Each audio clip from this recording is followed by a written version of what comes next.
Hi ಎಲ್ಲರಿಗೂ.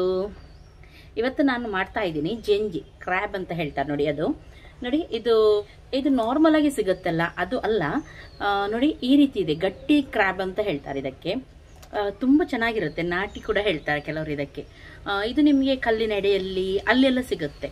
ಇಲ್ಲದಿದ್ರೆ ಸಮುದ್ರದಲ್ಲಿ ಕೆಲವು ಕ್ರ್ಯಾಬ್ ಸಿಗುತ್ತೆ ನೋಡಿ, ಜಿಂಜಿ. ಸಮುದ್ರದಲ್ಲಿ ಕೆಲವು ಏಡಿ ಸಿಗುತ್ತೆ ನೋಡಿ, ಅದು ಸಾಫ್ಟ್ ಇರುತ್ತೆ, ಅದು ಬೇರೆ ರೀತಿ. ಇದು ಬೇರೆ ರೀತಿ. ಇದು ತುಂಬಾ ಚೆನ್ನಾಗಿರುತ್ತೆ. ಇಲ್ಲಿ ಸ್ವಲ್ಪ ಗಟ್ಟಿ ಇದರ ಹೊರಗಡೆ ಕವರ್, ಅದಕ್ಕೆ ಹೋಲಿಸಿದ್ರೆ ಇದರದ್ದು ಸ್ವಲ್ಪ ಗಟ್ಟಿ ಕವರ್, ಆದ್ರೆ ಇದು ಟೇಸ್ಟ್ ಅದಕ್ಕಿಂತ ಜಾಸ್ತಿ. ಹಾಗಾಗಿ ಎಲ್ಲರೂ ಹೆಚ್ಚಾಗಿ ಇದನ್ನೇ ಇಷ್ಟಪಡ್ತಾರೆ. ಇವತ್ತು ನಾನು ಇದರದ್ದೇ ರೆಸಿಪಿ ಮಾಡ್ತಾ ಇದ್ದೀನಿ, ಸುಕ್ಕ ಮಾಡ್ತೀನಿ. ಅದನ್ನು ನಾನು ನಿಮ್ಮ ಜೊತೆ ಶೇರ್ ಮಾಡ್ತೀನಿ. ಈ ರೆಸಿಪಿ ನಿಮಗೆ ಇಷ್ಟ ಆಯ್ತಂತಾದರೆ ಮೊದಲೇ ಒಂದು ಲೈಕ್ ಮಾಡಿ, ಹಾಗೂ ನನ್ನ ಚಾನಲ್ಗೆ ಸಬ್ಸ್ಕ್ರೈಬ್ ಮಾಡಲಿಲ್ಲ ಅಂತಾದರೆ ಸಬ್ಸ್ಕ್ರೈಬ್ ಮಾಡಿ. ಓಕೆ, ಇದಕ್ಕೆ ಇವಾಗ ನಾನು ಸಿಂಪಲ್ ಮಸಾಲವನ್ನು ಹಾಕ್ತೀನಿ.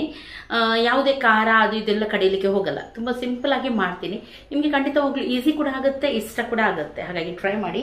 ಫಸ್ಟ್ಗೆ ಇದಕ್ಕೆ ಬೇಕು ನೀರುಳ್ಳಿ ಹಾಗೂ ಟೊಮೆಟೊ. ಈರುಳ್ಳಿ ಜಾಸ್ತಿ ತಗೊಂಡಷ್ಟು ಜಾಸ್ತಿ ಮಸಾಲ, ನೀರುಳ್ಳಿ ಹಾಗೂ ಟೊಮೆಟೊ ಜಾಸ್ತಿ ತಗೊಂಡ್ರೆ ಜಾಸ್ತಿ ಮಸಾಲ ಆಗುತ್ತೆ, ಕಮ್ಮಿ ತಗೊಂಡ್ರೆ ಕಮ್ಮಿ ಮಸಾಲ ಆಗುತ್ತೆ ಅಷ್ಟೇ. ನಾನಿಲ್ಲಿ 3 ದೊಡ್ಡ ಸೈಜ್ ನೀರುಳ್ಳಿ ತಗೊಂಡಿದ್ದೀನಿ, ಅದನ್ನು ಸ್ಲೈಸ್ ಆಗಿ ಕಟ್ ಮಾಡಿದ್ದೀನಿ, ಹಾಗೂ 4 ರಿಂದ 5 ಟೊಮೆಟೊವನ್ನು ತಗೊಂಡಿದ್ದೀನಿ.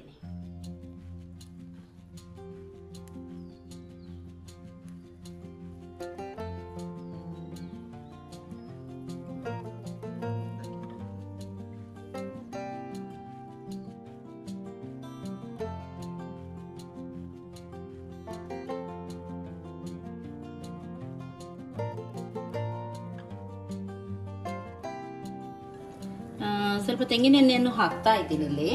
ಆಮೇಲೆ ಕರಿಬೇವು ಸೊಪ್ಪು, 3 ನೀರುಳ್ಳಿ.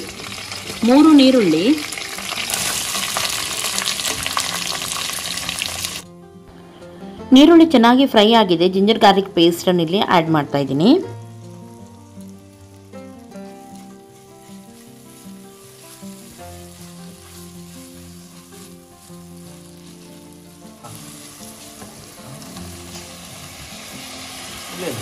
ಓಕೆ, 5 ಟೊಮೆಟೊವನ್ನು ಹಾಕಿದ್ದೀನಿ.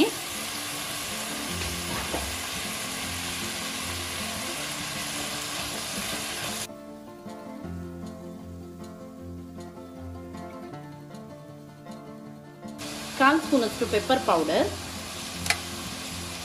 2 ಟೇಬಲ್ ಸ್ಪೂನ್ ಅಷ್ಟು ಕೊತ್ತಂಬರಿ ಪೌಡರ್, 1 ಟೇಬಲ್ ಸ್ಪೂನ್ ಅಷ್ಟು ಚಿಲ್ಲಿ ಪೌಡರ್,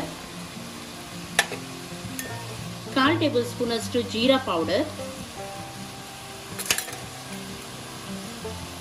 1 ಟೀ ಸ್ಪೂನ್ ಅಷ್ಟು ಅರಿಶಿನ ಪೌಡರ್.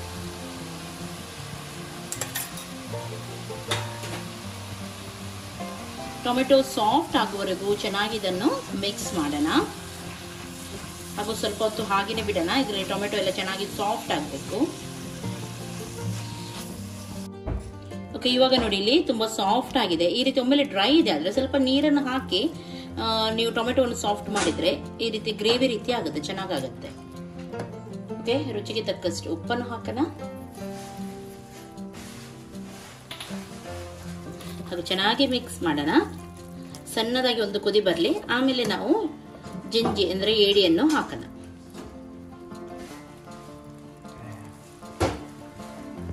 ಇಲ್ಲಿ ನೋಡಿ, ಇವಾಗ ಸಣ್ಣದಾಗಿ ಕುದೀತಾ ಉಂಟು, ಆಯಿಲ್ ಎಲ್ಲ ಮೇಲ್ ಬಂದಿದೆ, ಮಸಾಲ ಕರೆಕ್ಟ್ ಆಗಿ ಮಿಕ್ಸ್ ಆಗಿದೆ. ಇವಾಗ ಇದಕ್ಕೆ ನಾವು ಜಿಂಜಿಯನ್ನು ಹಾಕೋಣ.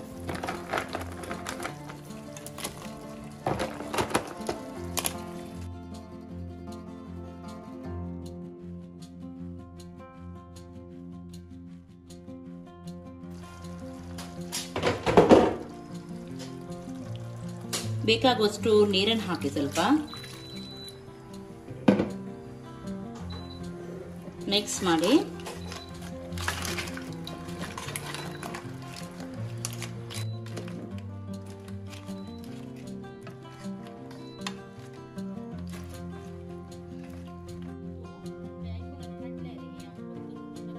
ಓಕೆ, ಇವಾಗ ಜಿಂಜಿ ಚೆನ್ನಾಗಿ ಬೆಂದಿದೆ, ನೀರು ಕೂಡ ಕಂಪ್ಲೀಟ್ ಆಗಿ ಸ್ವಲ್ಪ ಡ್ರೈ ಆಗಿದೆ, ನೋಡಬಹುದು.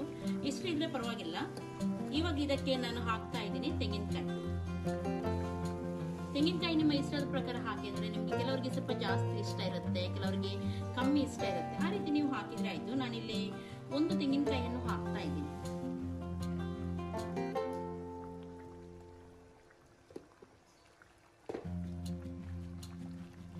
ಮಿಕ್ಸ್ ಮಾಡೋಣ.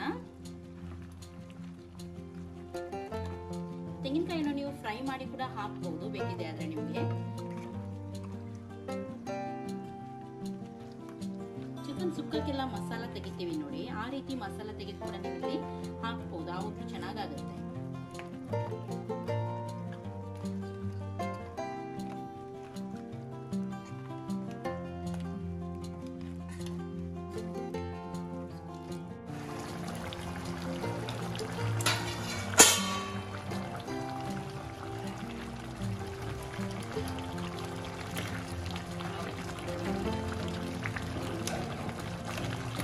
ಓಕೆ ನೋಡಿ, ಚೆನ್ನಾಗಿ ಕುದಿ ಬಂತು.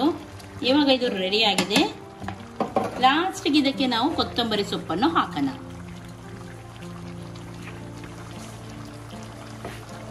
ಗ್ಯಾಸ್ ಅನ್ನು ಆಫ್ ಮಾಡೋಣ. ಇವಾಗ ಏಡಿ ಸುಕ್ಕ ರೆಡಿ. ತುಂಬಾ ಚೆನ್ನಾಗಾಗುತ್ತೆ. ಇದನ್ನು ನೀವು ಟ್ರೈ ಮಾಡಿ. ಇವತ್ತಿನ ಈ ರೆಸಿಪಿ ನಿಮ್ಗೆ ಇಷ್ಟ ಆಯ್ತು ಅಂತಾದ್ರೆ ಲೈಕ್ ಮಾಡಿ.